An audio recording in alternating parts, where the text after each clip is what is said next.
Hello বন্ধুরা, তো আজকে আমি তোমাদেরকে তৈরি করে দেখো পানির পাসন্দা। ফার্স্ট টাইম তৈরি করছি, ভুল ত্রুটি মার্জনীয়।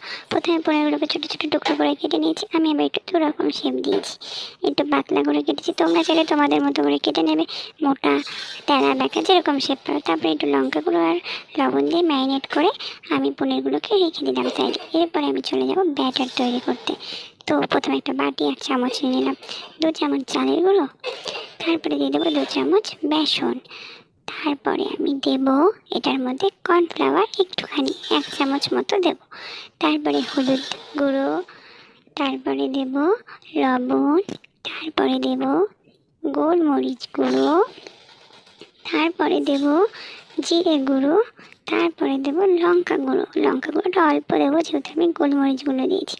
এরপরে 2 চামচ সুজি দিয়ে ভালো করে মিক্স করে অল্প অল্প করে জল দিয়ে ভালো করে একটা থিক ব্যাটার তৈরি করে নিতে হবে। তারপরে আমি পুরটা তৈরি করতে চলে গেলাম। পুরের মধ্যে দিলাম ধনেপাতা, লঙ্কা, তোমরা চাইলে আদা দিতে পারো, আমার কাছে আদা ছিল না। তারপরে একটু লবণ আর একটুখানি চিনি দিয়ে ভালো করে মিক্স করে নিলাম। তারপরে দুটো পনিরের মাঝখানে দেখো আমি কীভাবে দিচ্ছি, দিয়ে এভাবে পনিরগুলোকে রেডি করে সাইডে রেখে দাও।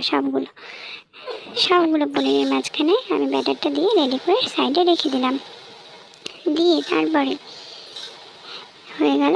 দেন আমি কড়াইয়ের মধ্যে তেল গরম করে, এটা ডুবো তেলে ভাজতে হবে, যেহেতু আমি এটা হেলথ কনসিয়াস, আমি অল্প তেলেই ভেজেছি। তোমরা কিন্তু ডুবো তেলে ভাজবে, আরও বেশি ভালো লাগবে। কিন্তু আমার মতো হেলথ কনসিয়াস হলে অল্প তেলেই ভাজতে পারো। এভাবে আমি সবগুলো পনির ভেজে নেব। জাস্ট যা দারুণ হয়েছিল না বন্ধুরা, কি বলবো, তোমরাও ট্রাই করতে পারো, দারুণ দারুণ। তোমরা একবার অবশ্যই ট্রাই করে দেখবে। Thank you.